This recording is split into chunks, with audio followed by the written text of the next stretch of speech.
क्षणिक है और आत्मा एक नित्य है।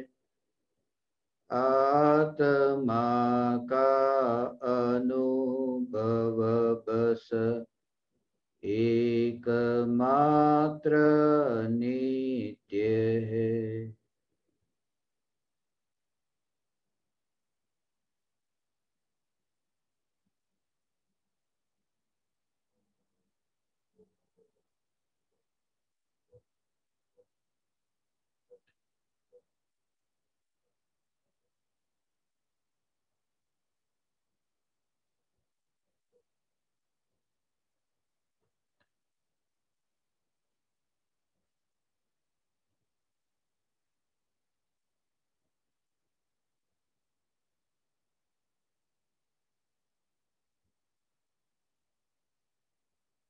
चैतन्य स्वभावी भगवान आत्मा अनादि अनंत शुद्ध चैतन्य मात्र है। ज्ञान मात्र है।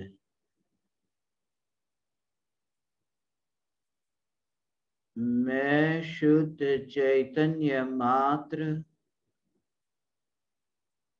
ज्ञान मात्र, भगवान आत्मा हूँ। त्रिकाल शुद्ध चैतन्य परमात्मा हूँ। अनंत गुणाधिपति, एक न्यायक देव हूँ। अगणित ज्ञेयों के प्रतिबिंबों से अप्रभावित ज्ञान पर्यायों में एक समय के लिए भी नहीं मिलने वाला, एक समय के लिए भी नहीं सिकुड़ने वाला,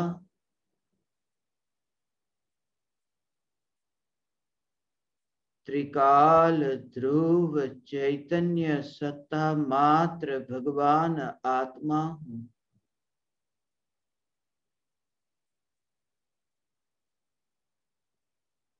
परद्रव्य तो दूर, परभाव तो दूर, ज्ञान की जानने वाली पर्याय के अंश रूप भी जो परिणमित नहीं होता, पर्याय के अंश स्वरूप जो नहीं हो जाता,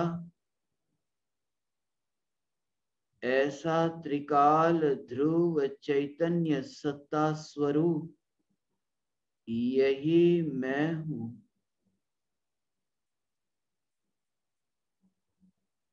जो त्रिकाल ध्रुव स्वरूप ज्ञान की पर्याय के अंश से भी अलिप्त रहता है, जो त्रिकाल ध्रुव चैतन्य स्वरूप पर्याय के अंशों से ही नहीं, जो त्रिकाल ध्रुव स्वरूप अनंत गुणों के भेद से भी अलिप्त रहता है। इसलिए ज्ञान से भगवान आत्मा तक पहुंचा जा सकता है। यह भी एक व्यवहार का कथन है।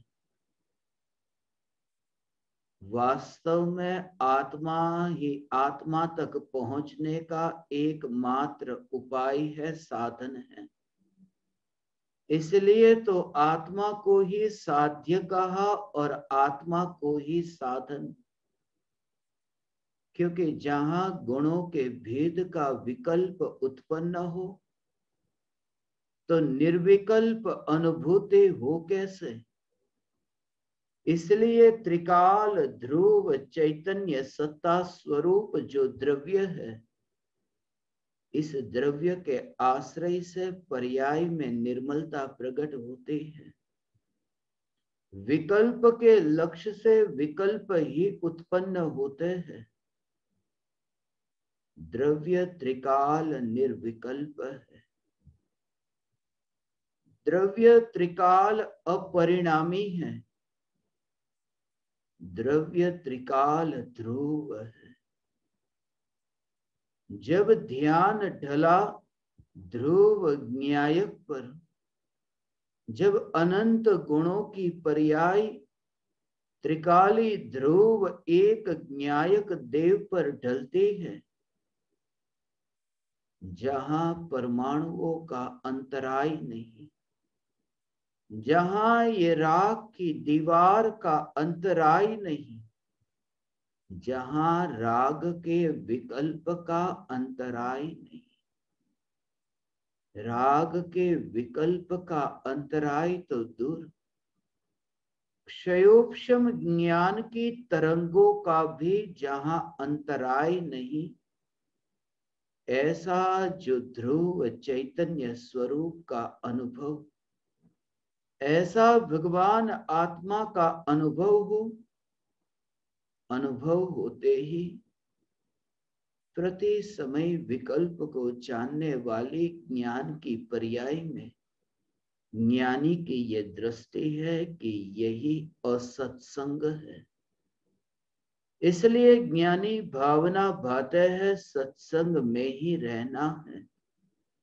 और जो ज्ञान की पर्याय विकल्प को जानती हो, जिस ज्ञान की पर्याय का विषय विकल्प बनता हो, उस ज्ञान की पर्याय का असत्संग हुआ। वह ज्ञान की पर्याय जन्मी तो सही, मगर जी न सकी, बिना जीवन के ही वह मर गई। क्योंकि जीवन का जो स्वरूप जानना था, वह जाने बिना मरी। उस समय जो अतीन्द्रिय आनंद का रस चखना था, वह रस चखे बिना ही वह पर्याय मर गई। इसलिए जैसे कोई अज्ञानी यहां जन्म लेता है और मरते दम तक आत्मा के स्वरूप की पहचान नहीं कर पाता, अंतिम घड़ी तक मैं कौन हूं इस स्वरूप की पहचान नहीं होती। जन्म से लेकर ही पर पदार्थों को भोगने की भावना से ही, बचपन से ही भूतकाल की विकृतियों के संस्कार को लेकर के उन्हें ही तृप्त करने की भावना से जीवन की शुरुआत हुई। बचपन तो ऐसे ही बीता खेल कूद में, जवानी भी ऐसी ही बीती भोगों में, और बुढ़ापा आया तो ऐसा कि जैसे मर ही गया हो, क्योंकि इंद्रियों की शिथिलता में अब चैतन्य तत्व की न तो पुकार सुन सकता है, न तो वितरागी परमात्मा की वाणी जो शास्त्रों में लिपिबद्ध है उसे पढ़ सकता है। ऐसे ही जीवन व्यर्थ में बीता। जैसे अज्ञानी का जीवन आत्मा के निर्विकल्प अनुभव के बिना जैसे बीता व्यर्थ में, असत्संग में, ऐसे ही ज्ञानी को एहसास होता है कि ये जो ज्ञान की पर्याय राग के विकल्प को जानती है, ये ज्ञान की पर्याय जी न सकी ठीक तरह से। ज्ञान की पर्याय ज्ञायक में ढल करके ज्ञायक की अनुभूति को ऐसे उपलब्ध हो सकती थी, ये पर्याय व्यर्थ में बीती। फिर भी दुख नहीं है, फिर भी कोई तड़प नहीं है। इसलिए क्योंकि दृष्टि का जोर उस पर्याय पर नहीं जो पर्याय आनंद को भोगे बिना मरी है। इसलिए ज्ञानी को पर को जानने वाला जो उपयोग है, जगत को जानने वाला जो ज्ञान है, उस ज्ञान के परिणमन में भी स्वरूप की श्रद्धा होने के कारण, न्यायक देव की यथार्थ प्रतीति होने के कारण, पर्याय के जन्म मरण में भी ध्रुव का दर्शन होता है। उत्पाद व्यय में भी द्रव्य का दर्शन होता है। इसलिए ध्रुवता के लक्ष्य से, ध्रुवता के बल पर अब राग के विकल्प को जानने की जो वर्तमान की ऐसी मलिन परिणति है, वह मलिन परिणति भी मिटने लगती है। उपयोग उपयोग में स्थिर हो, उसी से ही तो ये तैयारी होती है ज्ञानी की, मुनि होने की यात्रा की तैयारी होती है। इसलिए ज्ञानियों का यही उपदेश है, सत्संग में रहना और असत्संग से बचना।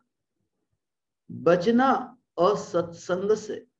जहां भी तुम्हें स्वरूप की विस्मृति होती हो, उठ जाना उस जगह से। जिन निमित्तों में रहने से तुम्हें चैतन्य परमात्मा की पुकार सुनने को न मिलती हो, छोड़ देना उस स्थान को। जिन संयोगों में रहने से तुम्हें चैतन्य परमात्मा का चिंतन न चलता हो, भूल जाना कि वे संयोग थे, भूल जाना कि कोई मेरे संयोगी थे। प्रति समय चैतन्य की ऐसी प्यास कि इस प्यास के बल पर ही तुम असत्संग से बचोगे। इसलिए ये कहा कि मृत्यु हो, कोरोना का समय है, हजारों लोगों के संदेश आते हैं, मृत्यु इतनी हो रही है, क्या करे। परिवार जनों में ही इतनी मृत्यु हो गई, क्या करे। जो मरा वो वापिस तो आ नहीं सकता, मगर जो मरा है उस घटना से तुम बोध लेकर के अब एक समय भी व्यर्थ का पर के लिए, पर की रुचि में न गवा करके स्वयं के लिए सदुपयोग कर सकते हो। उसके लिए ये सत्संग ही तुम्हारे लिए अत्यंत उपयोगी सिद्ध होगा। यही एकमात्र औषधि है जो तुम्हें बचा सकती है। कोई भी बाहर की औषधि तुम्हारे देह को मरने से बचा नहीं सकती। मृत्यु तो अवश्यम भावी है। सिर्फ इतना हो सकता है कि चैतन्य चैतन्य चैतन्य ऐसे तत्व विचार से तुम विषयों से और संयोगों से इतने उदासीन हो जाओ, तुम अंतर में इतने वैराग्य से भर जाओ कि तुम्हें कहीं पर भी अब सुख न लगे, कहीं पर भी तुम्हें सार न लगे। यही तो असारता का बोध है। जो भी घटना घटे तुरंत ही असद निमित्तों से बच करके सद निमित्तों की खोज में रहना। यही कारण है कि तीर्थंकर परमात्मा जैसे महापुरुष भी राजमहल को छोड़ करके वन विहारी मुनि होते हैं, वरना एक कमरे में बंद हो सकते थे। वरना इतना तो अधिकार था कि किसी को कह देते कि ये दरवाजा न खटखटाए, कोई इस दरवाजे के भीतर, इस कमरे के भीतर न आए, ये कह सकते थे। मगर कमरे का दरवाजा बंद करके कमरे में नहीं बैठे, राजमहल के द्वार को खोल करके राजमहल से बाहर चले गए। तीर्थंकर जैसे महापुरुष भी और सत्संग से बचने के लिए सत्संग की खोज में जाते हैं, और सत्संग से बचते हैं। तो मैं और आप कौन? हमारे लिए भी सत्संग एकमात्र आधार है।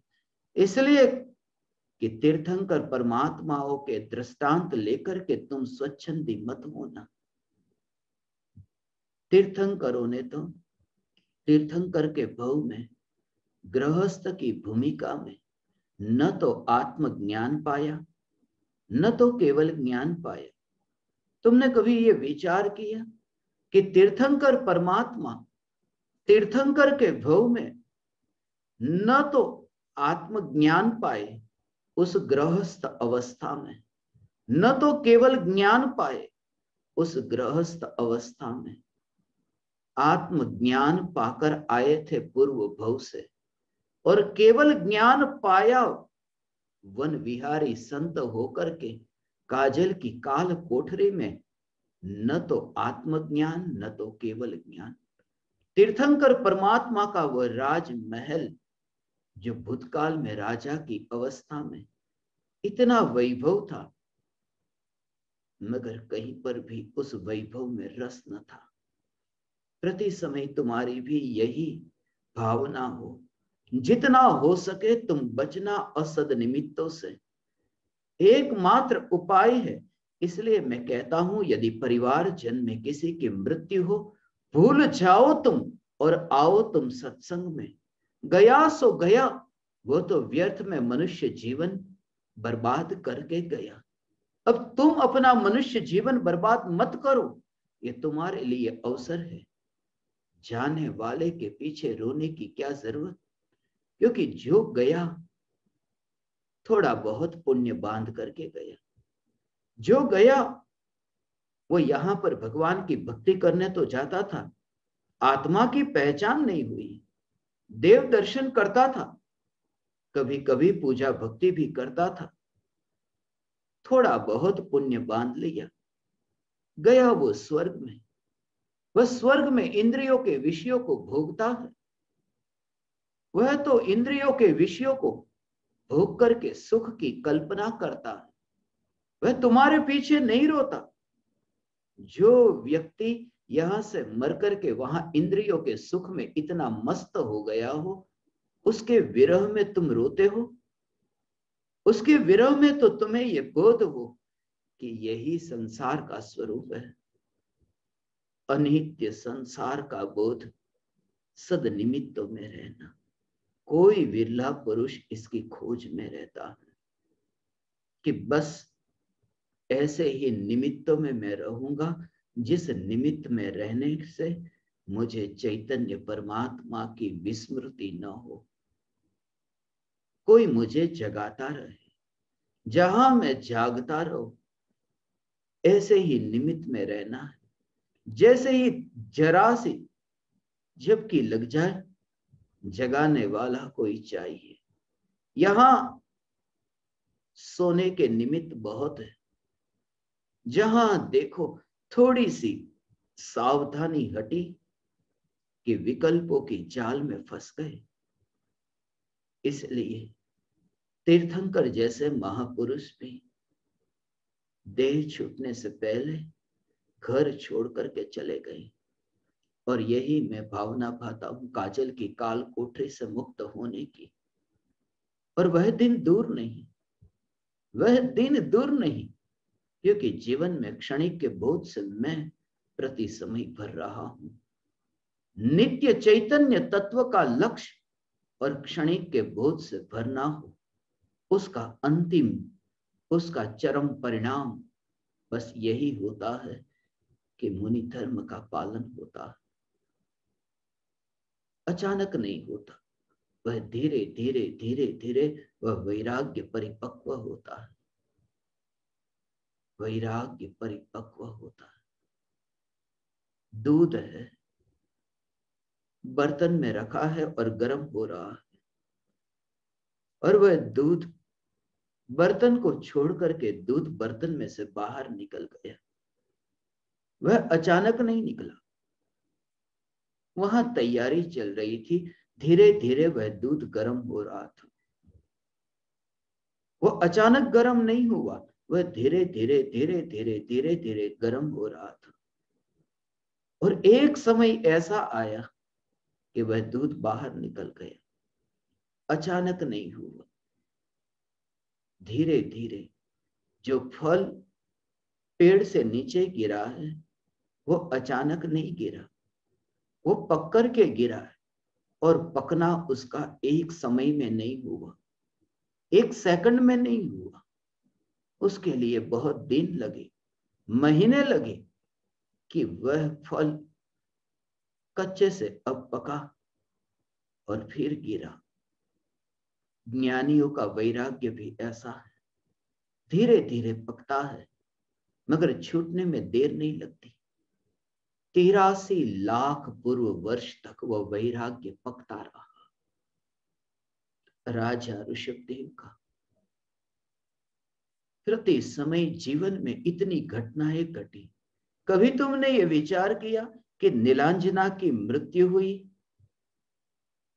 और राजा ऋषभदेव को नीलांजना के नृत्य को देखने के काल में ही ऐसा वैराग्य आ गया कि राजपाट वैभव ये सब छोड़ करके वन विहारी हो गए, कि नीलांजना की मृत्यु हो गई। संसार का अनित्य स्वरूप उन्हें दिखाई देने लगा। संसार का अनित्य स्वरूप जब तक नहीं दिखाई दे तब तक तो आत्मज्ञान भी नहीं होता। और वे तो पूर्व भव से आत्मज्ञान प्रकट करके आए थे, इसलिए नीलांजना की मृत्यु से संसार की अनित्यता की असारता का बोध नहीं हुआ। या फिर नीलांजना की मृत्यु देख करके ऐसा लगा, अरे ये मृत्यु ऐसी अचानक घट जाती है। मृत्यु को देखा कि वैराग्य आ गया। 83 लाख पूर्व वर्ष का आयुष्य। यहां पर किसी का आयुष्य 83 बरस का हो, तुम जरा विचार करो, 83 बरस का आयुष्य हो तो 83 बरस में तुमने कितनी मृत्यु को देखा। रोज रोज नए नए व्यक्ति की मृत्यु के समाचार मिलते, बीमारी आती है, रोग आते हैं,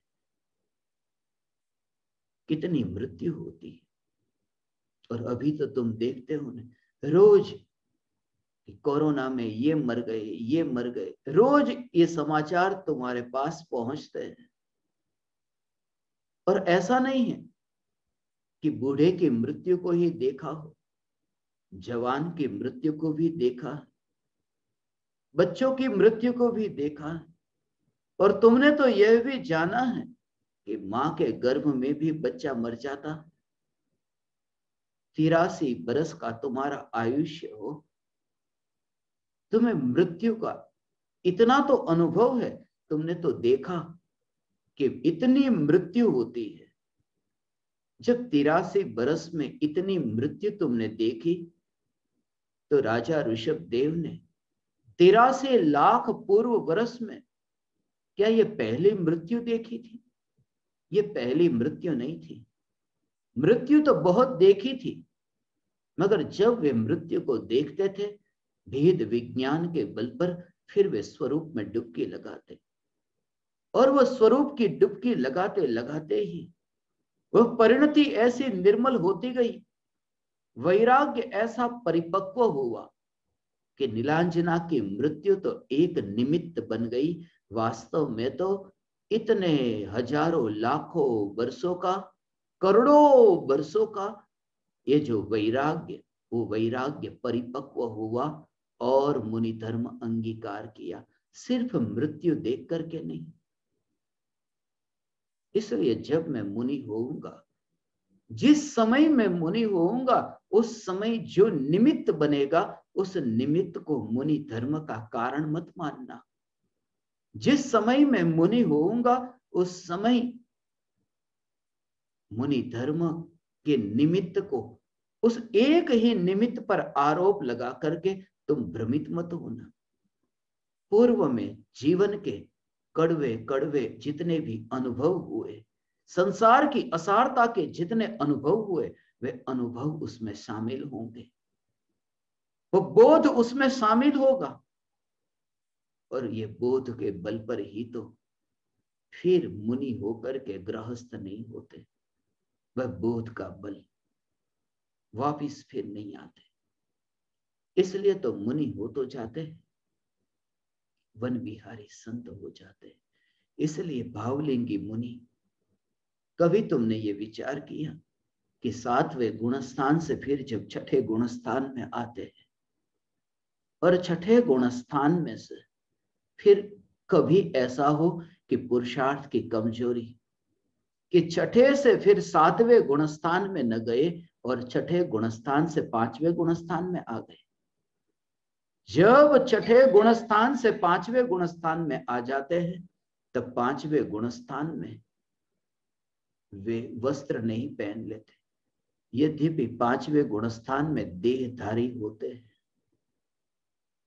यद्यपि 5वें गुणस्थान में श्रावक होते हैं, मगर मुनि जब पुरुषार्थ की कमजोरी से छठे गुणस्थान से 5वें गुणस्थान में आ जाए तो वस्त्र नहीं पहनते।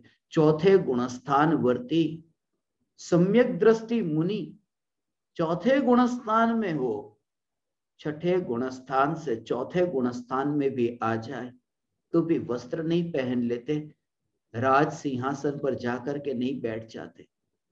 एक ही कारण है, क्योंकि जिस गृहस्थ की संगति को छोड़ करके आए हैं वो काजल की काल कोठरी में अब न जाएंगे। अब तो मुनि धर्म में ही 28 मूलगुण का पालन करेंगे। गुणस्थान चौथा हो गया तो क्या हो गया, पुनः पुरुषार्थ करके फिर भीतर में परिणति को निर्मल करके फिर वो 7वें छठे गुणस्थान में जुलते हैं, कपड़े पहन करके फिर नया पुरुषार्थ करके फिर मुनि होकर के छठे 7वें गुणस्थान वर्ती संत नहीं होते। तुम बोध से इतने भरो, द्वेष से नहीं बोध से भरने को कहता हूं। जितना भी अनुभव हो तुम्हारे जीवन में मैं भूलने के लिए मना करता हूं, मैं तो याद रखने को कहता हूं। याद रखो, भूलो मत, सब बोध को याद रखो, सिर्फ इतना कि बोध जो तुम्हें याद हो उसकी जागृति रहे कि ये जितना भी बोध हुआ ये बोध बोधि स्वरूप, ऐसा जो चैतन्य परमात्मा उस स्वरूप में कहीं पर भी नहीं। ये बोध क्षणिक का बोध नित्य बुद्ध में कहीं पर भी नहीं है। ये जागृति हो, मगर बोध का स्मरण हो, बोध का स्मरण हो, क्षणिक के बोध अनित्य के बोध का स्मरण हो।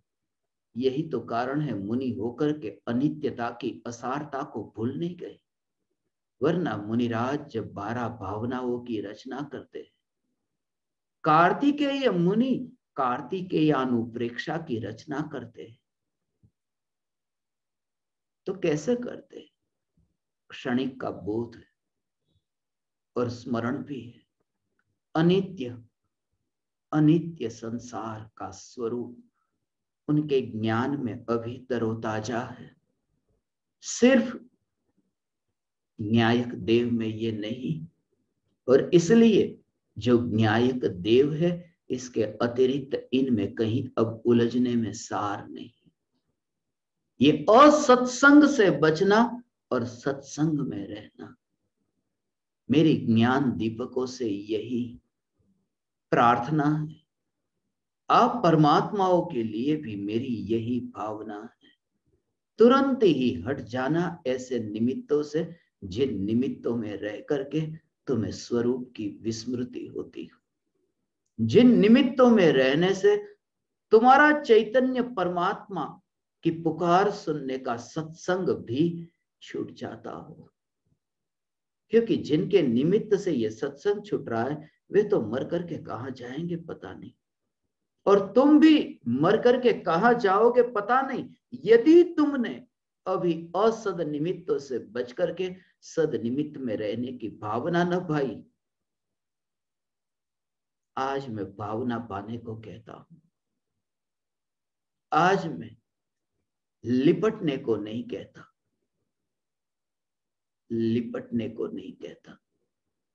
असत्संग से बचना, सत्संग में रहना, स्वच्छंदी मत होना। तीर्थंकर परमात्माओं के जीवन के दृष्टांत लेना, मगर दृष्टांत के भीतर जो भाव भरा है उस भाव को ग्रहण करके फिर दृष्टांत को समझना। और अंतर में न्यायक देव का जोर, इसे मैं बैलेंस कहता हूं।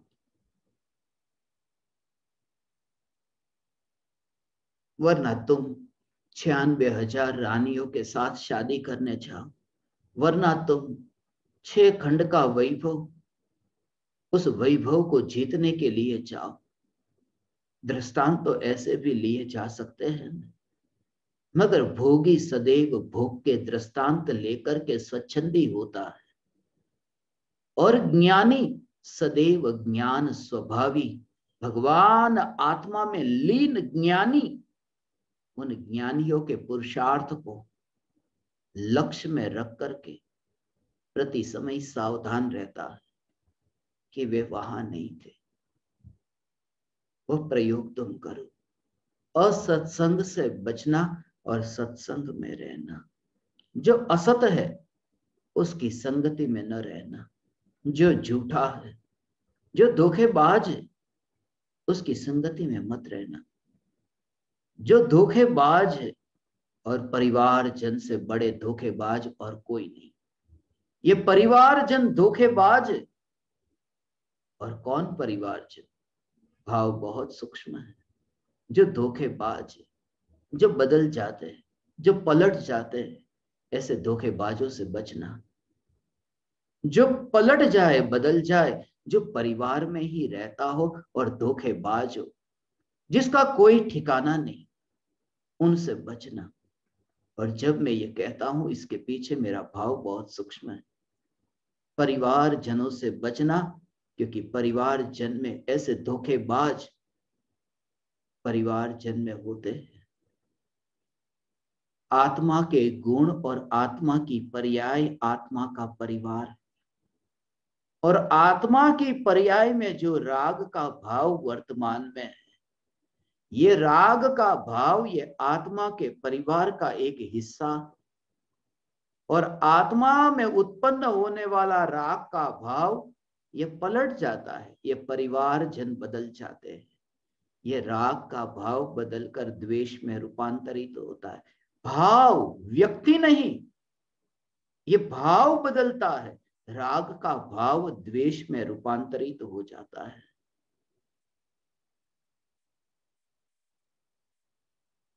इसलिए तुम अपने परिणामों को जांचो, परखो कि राग का भाव द्वेष में रूपांतरित हो गया। ये राग और द्वेष के जो भाव है ना, ये परिवार जन में ये धोखेबाज भाव है।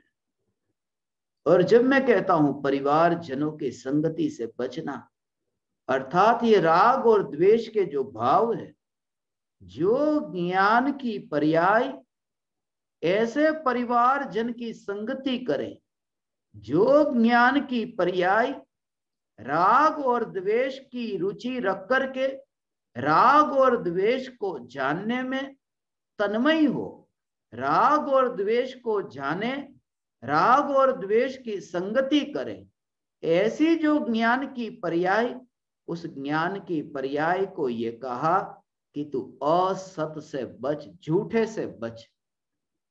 और राग से झूठा और क्या, द्वेष से झूठा क्या? असत्य है, क्योंकि उसका ठिकाना नहीं। कभी ऐसा तो कभी ऐसा। कोई वस्तु कभी तुम्हें अच्छी लगे, वही वस्तु फिर तुम्हें बुरी लगे। जिस वस्तु को तुम इतने प्रेम से घर में लेकर के आते और फिर उस वस्तु में तुम्हारा इतना राग है, अचानक ही उस वस्तु के प्रति द्वेष हो जाता है। पल भर में वह राग द्वेष में रूपांतरित हो जाता है। ये भावों का स्वरूप है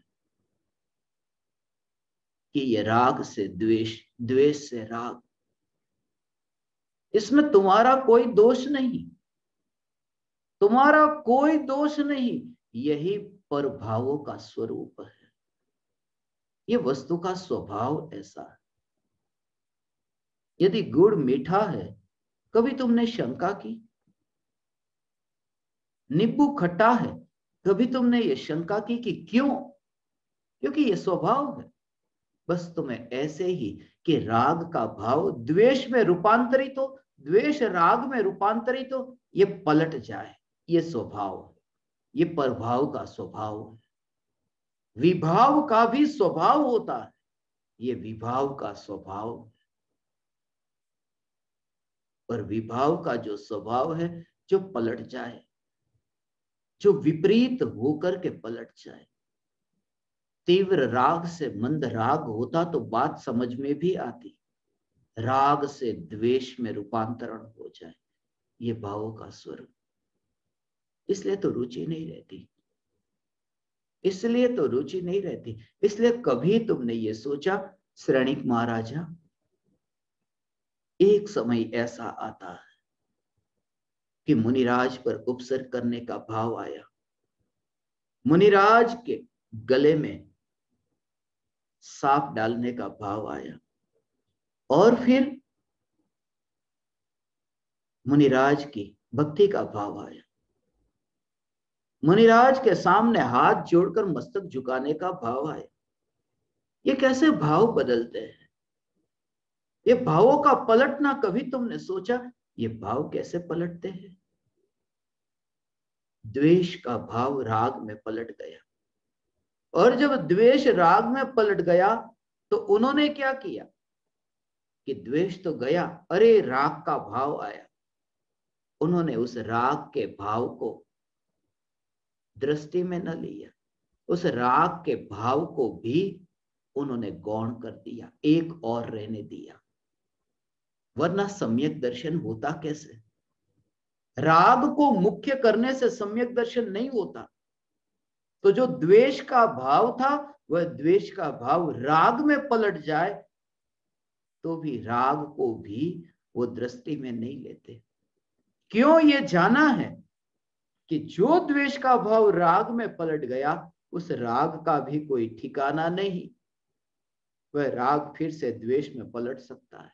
ये भावों का स्वरूप है। इसलिए श्रेणिक राजा, द्वेष जैसा ऐसा अशुभ भाव और शुभ राग के भाव में वहां पर भी वे तन्मय नहीं होते, उस पर दृष्टि नहीं करते। वे भाव असत है, ध्रुव सत्ता में नहीं है। इसलिए तो उदासीनता रहती है। भगवान हे ज्ञान दीपक, ये त्रिकाली ध्रुव ज्ञायक का आश्रय और राग द्वेष के विकल्पों से ऐसी उदासीनता, राग और द्वेष के भाव की रुचि ही नहीं, देखना ही नहीं। जब तू वो भाव ही नहीं है तो भावों को देखना क्या, भावों की ओर देखना क्या? इसलिए कैसी होगी वह दशा, तुम विचार करो।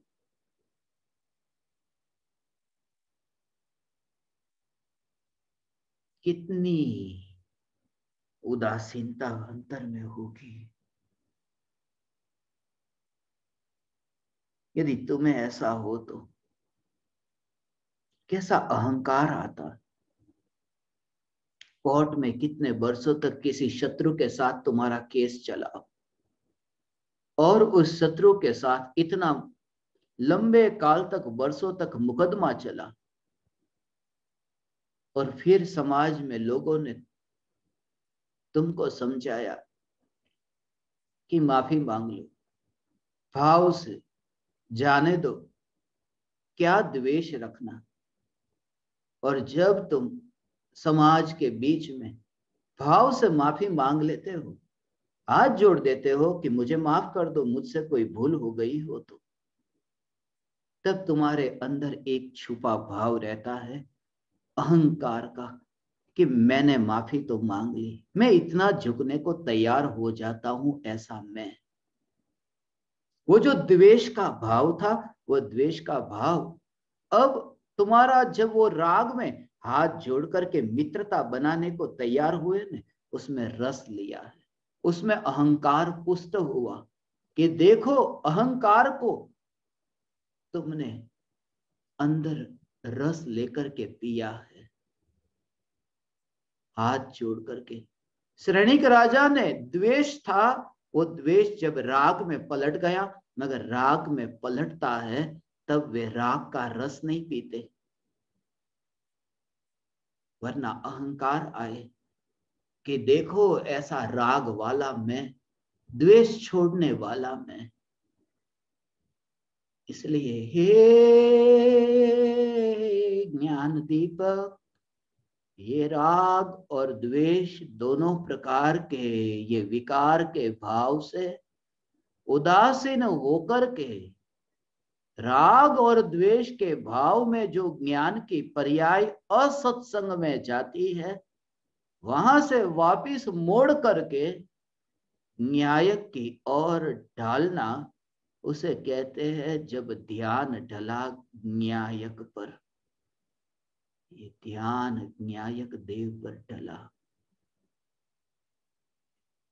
सम्यक दर्शन प्रकट हो।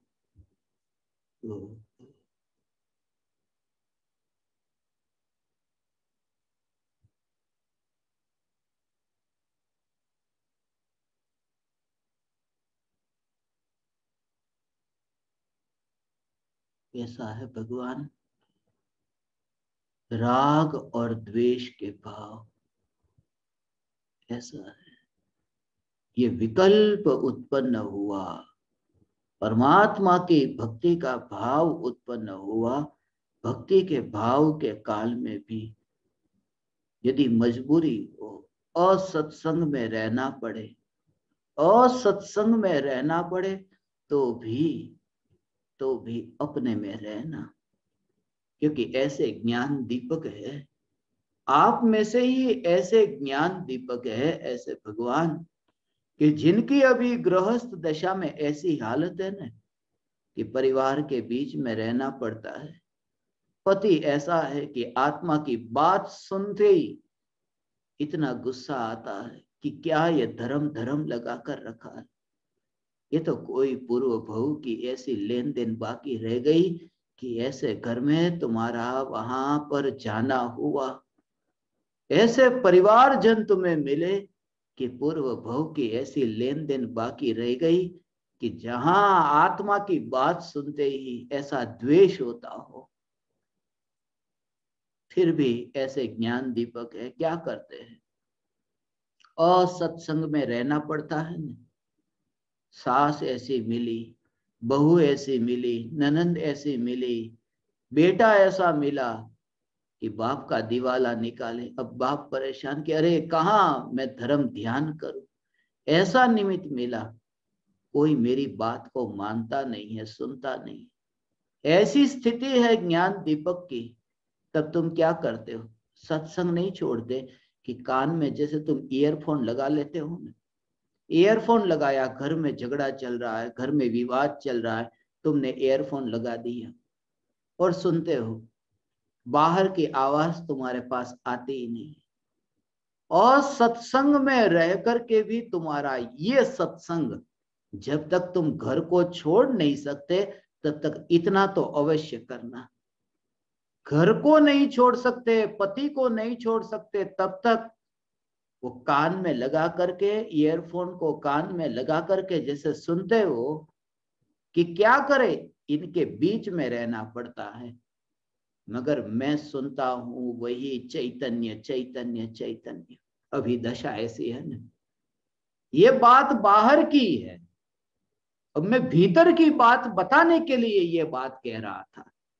भीतर की बात क्या है कि वर्तमान में ज्ञान की पर्याय और सत्संग में रहती है, रहना पड़ता है कि भगवान की भक्ति का राग का विकल्प उत्पन्न हुआ तो ज्ञान की पर्याय राग के विकल्प को जानती है, राग के विकल्प की संगति में रहती है।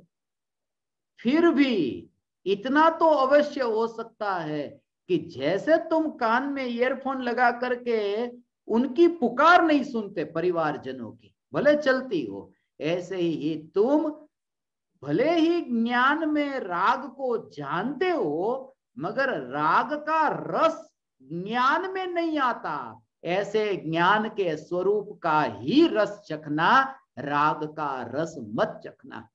भले ज्ञान की पर्याय राग के विकल्प को जानती हो, मगर ज्ञान की पर्याय में ज्ञान का ही आ आ आ आ आ आ ज्ञान की पर्याय में ज्ञान का ही रस और राग का रस नहीं, ऐसा भेद विज्ञान सम्यक दृष्टि को राग के विकल्प के काल में असत्संग में भी सत्संग होता है। मगर भावना तो ये है कि इसकी संगति से भी कब छूटे, ये भावना है।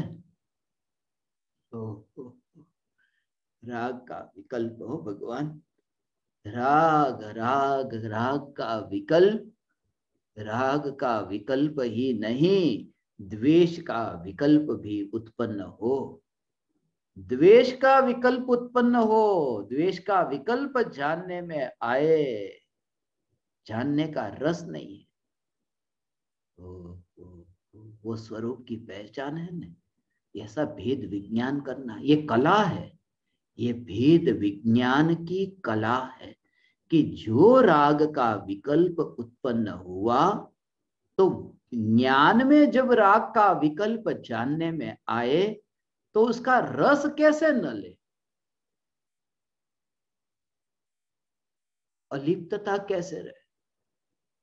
ज्ञान में राग का विकल्प जानने में आए, तुम्हें घर परिवार जनों के प्रति राग के विकल्प, द्वेष के विकल्प जो है वो जानने में आए, तो भी ज्ञान की पर्याय में वे जानने में आने पर भी अंतर में असत्संग में रह करके भी सत्संग में कैसे रहे, उन्हें जान करके भी उन्हें नहीं जानना, ये कैसे हो। ऐसा जान करके भगवान कि जो ज्ञान का स्वरूप है वह ज्ञान उस राग के विकल्प से उत्पन्न नहीं हुआ, राग का विकल्प इस ज्ञान की पर्याय से उत्पन्न नहीं हुआ। ऐसा हो, राग के उत्पन्न होने से ज्ञान की पर्याय का उत्पन्न होना होता हो तो केवल ज्ञान की पर्याय उत्पन्न ही नहीं होती, क्योंकि राग नहीं रहा तो ज्ञान की पर्याय उत्पन्न हो कैसे। और ज्ञान की पर्याय की उत्पत्ति जो होती है उससे राग की पर्याय की उत्पत्ति होती हो तो केवल ज्ञान की पर्याय की उत्पत्ति होती है तो वहां केवली भगवान को राग की पर्याय की उत्पत्ति होनी चाहिए। ये सिद्धांत है कि ज्ञान की पर्याय ऐसा हो, दोनों स्वतंत्र तुम्हें ऐसे दिखाई दे, कोई संबंध नहीं हो, ऐसा कोई रिश्ता नहीं, ऐसा ऐसा कोई रिश्ता नहीं। ओ, कोई संबंध नहीं, कोई रिश्ता नहीं, ऐसा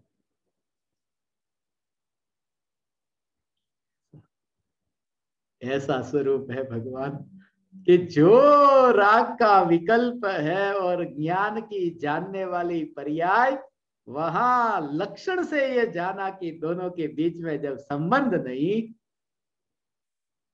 तो उसका नाम लेने से भी क्या लाभ है, उसकी ओर देखने से भी क्या लाभ है। रस नहीं रहता, फिर राग से उपयोग घट जाता है। ऐसा जब तुम्हें उनसे कोई लेना देना नहीं, ऐसा हो, ऐसा भेद विज्ञान। मैं पाकिस्तान में था ना, तो पाकिस्तान में जो मित्र मेरे साथ में थे तो बाजार में से वहां रास्ते से निकल रहे थे, तो उस समय मुझे क्या ये विचार आ गया ये पूछने का कि वो जो ओसामा बिन लादेन है ना, वो लादेन यहाँ पाकिस्तान में यहीं पर ही कहीं पर था ना। अब मैंने थोड़ा जोर से पूछ लिया तो उन्होंने मेरे हाथ को ऐसे पकड़ करके कहा, अभी ऐसे इशारा से, अभी यहां मत बोलो, कि मेरा तो उनके साथ में क्या संबंध है, मेरा लादेन के साथ कोई संबंध नहीं है। मैं बोलता हूं तो क्यों रोकते हो? तो उन्होंने मुझे कहा, जब कोई संबंध नहीं है तो नाम भी क्यों लेते हो? यहाँ मत लो नाम, उसका नाम भी लेने जैसा नहीं है। जब तुम्हारा राग के विकल्प के साथ संबंध नहीं है, ऐसा स्वतंत्र दिखे, राग के विकल्प के साथ संबंध नहीं है, तो राग के विकल्प को जानता भी क्यों है? राग के विकल्प से ध्यान हटता है भगवान, वो सहज, ऐसा दोनों के बीच में जैसे कोई संबंध नहीं, त्रिकाल, जैसे ज्ञान की पर्याय और राग के विकल्प। इसलिए सम्यक दृष्टि त्रिकाल, हाँ त्रिकाल, ऐसा स्वरूप जब समझ में आया, वो मैं नहीं था, तुरंत ये वो मैं नहीं था, वो मैं नहीं था, वो मैं नहीं था, अंदर में श्रद्धा में ऐसा बैठा है, ऐसा श्रद्धा में बैठ गया कि सम्यक दृष्टि को ऐसा कोई पूछे न, सम्यक दर्शन पाने के बाद, मुनि होने के बाद, मुनि हो गए हो, और मुनिराज को कोई पूछे कि आपको पूर्व भव में भरत चक्रवर्ती मुनि हो, और कहे, पूछे उनसे कि आपको पूर्व भव में अभी तो राग नहीं रहा, मगर पूर्व दशा में, पूर्व भव की बात तो बहुत दूर की, मगर 96,000 रानियों के प्रति आपको राग का भाव था और उसे छोड़ दिया ने, ऐसा भरत चक्रवर्ती की यह दृष्टि कि भूतकाल का जो राग का भाव, वह राग का भाव भी नहीं था, ऐसा स्वरूप का, हो स्वरूप का जोर, ऐसा स्वरूप का जोर, ये जोर, हे ज्ञान दीपक तुम्हें प्रकट हो, क्योंकि तुमने अभी ये चैतन्य परमात्मा की पुकार तो सुनी ने, कि तुमने अभी वर्तमान में ये कल्पना की है, ये भाव भी तो है ना, ये तुम विचार करना कि अभी तो बुढ़ापा आ गया, मगर भूतकाल में तो शादी करने का विकल्प आया था, वरना शादी ही नहीं करते। ये आत्मा की पुकार, कि जो आत्मा राग से न्यारा है, जो आत्मा राग से न्यारा है, ये सुनने को मिल रही पुकार, ये पहले पता चलता तो शादी नहीं करते। अरे राग से जुदा है तो शादी करने का जो राग था भूतकाल में, वो भी भगवान आत्मा में कहाँ था? ऐसा भगवान आत्मा का जोर तो ये है कि तीनों काल के जो विकल्प है, उन विकल्पों से जिसने अपना संबंध नहीं माना है, इसलिए सम्यक दृष्टि अनंत परिभ्रमण को नहीं मानता है। ये अनंत परिभ्रमण हुआ न, ये अनंत परिभ्रमण सम्यक दृष्टि नहीं मानता कि हुआ है। अनंत परिभ्रमण मेरा नहीं, अनंत परिभ्रमण मेरा नहीं, अनंत परिभ्रमण हो जन्म मरण, ये माता के गर्भ में जन्म लेना वहां से और मरना, ये नहीं, जो अनेक आकार रूप होने वाली ज्ञान की अवस्था, अनेक ज्ञेयों को जानने के काल में अनेक आकार रूप होने वाली ज्ञान की अवस्था, ये अनेकाकार ऐसा जो ज्ञान, उस ज्ञान में अपने को नहीं देखता है, ये जन्म मरण वाला ज्ञान, वो ज्ञेयों के भेदों से ज्ञान में भेद की कल्पना करके अपने को न देखना, ये कहते तीनों काल के जन्म मरण से न्यारा अपने को देखना, ऐसा ये चैतन्य स्वरूप है। ये त्रिकाली ध्रुव भगवान आत्मा, जिसके आश्रय से ऐसा हो, ये संगति में परिवार जनों के संग में रह करके ये बोलना मत, ऐसा मौन, मन में भी नहीं, इसलिए तो निर्विकल्प अनुभूति के काल में तो मन के विकल्प भी नहीं। ये नियम जानो, मन में यदि विकल्प होंगे तो कहीं ना कहीं एक बार वाणी में से नहीं निकला तो नहीं निकला, मगर कहीं ना कहीं वो होठों का हिलना हो जाएगा। कभी कभी तुम्हें भी ऐसा लगता होगा, भाव अंदर में इतने उछलते हो न, भाव उछलते हो तो होठ भी हिलने लगते हैं, अभी बोलू अभी बोलू, ये होठ धीरे धीरे हिलते हैं, वो भावों का उछलना है। वो राग द्वेष के भाव का जब उछलना होता है, ये भी विकल्प का उछलना होता है कि वाणी उछलने को तैयार होती है। और निर्विकल्प अनुभूति में तो विकल्प वहां नहीं, मन से अनुभूति नहीं होती, मन से पार अनुभूति है, इसलिए वहां विकल्प नहीं, इसलिए तो होठों का हिलना नहीं, इसलिए तो वहां वाणी से भी मौन होता है। तीर्थंकर परमात्मा, वाणी निकलती है मगर होठ भी नहीं हिलते, क्योंकि अंतर में, मन में विकल्प नहीं उठते। यदि विकल्प उठे तो यहां होठ हिले, विकल्प न उठे तो होठ भी कैसे हिले, ऐसा छुपी तरह से। इसलिए तो निर्विकल्प अनुभूति में मौन, ऐसा मौन, ये परम मौन, भगवान आत्मा, ये परम मौन। ओ, ओ, ओ।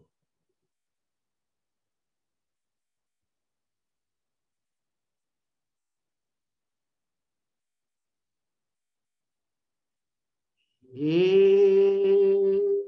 ज्ञान दीपक, ऐसी परम मौन की दशा तुम्हें भगवान प्रकट हो। बार बार कहता हूं, इसलिए क्योंकि बार बार लोगों के ये संदेश आते हैं, बहुत बड़ी बीमारी है, बीमारी है, बीमारी। तैयार रहो भगवान, तैयार रहो। तैयारी तुम्हारी तभी होगी, बस उस समय अवसर नहीं मिलता है। उस समय तो परिवारजन ये कहेंगे दवाई कराओ, डॉक्टर के पास ले जाओ, ये करो वह करो, उसमें ही तुम उतने उलझ जाओगे कि अवसर भी नहीं मिलेगा। ये तो बीमारी की चपेट में आने से पहले अभी से दूसरे को मरता हुआ देख करके उपयोग अंतर्मुख हो। राग और द्वेष को मरता हुआ देख करके, पलटता हुआ देख करके, राग का जन्म हुआ और मरा, ऐसा हो। ये जन्म मरण ऐसे है, चार गति में जन्म मरण हुए ना, चार गति में जन्म मरण। जैसे मनुष्य भव से मर करके देव में गया, देव से मर करके फिर मनुष्य हुआ, मनुष्य से मर करके फिर नरक में गया, नरक में से मर करके फिर मनुष्य हुआ। ये ऐसा, ये जो जन्म मरण जन्म मरण जन्म मरण, ऐसे ही राग मर करके फिर द्वेष में पैदा हुआ, द्वेष मर करके फिर राग में पैदा हुआ। ये जो विभाव है ना, ये विभाव के जन्म मरण। विभाव कभी राग के रूप में पैदा होता है, ये एक राग एक गति, द्वेष एक गति है, ये दोनों गति है। और गति उन्हें कहते हैं जो रुकती नहीं, जो बदलती है, जो स्टेडी नहीं है, उसे तो गति कहते हैं। इसलिए तो चार गति कहा। गति का अर्थ ही है कि भटकना भटकना भटकना, ये गति है। राग की गति से द्वेष की गति, द्वेष की गति से राग की गति में ये जन्म मरण करने वाले विभाव, उनको मरता हुआ देख करके स्वरूप में डुबकी लगे। ऐसी जिसके अंतर में भावना है, ऐसे हे ज्ञान दीपक, ये दोनों में भेद विज्ञान बना रहे भगवान, ये दोनों में भेद विज्ञान। राग और द्वेष, ये दोनों प्रकार के विकल्पों से छुट करके, असत्संग से छुट करके सत्संग में रहना, यही मेरा प्रयोजन है।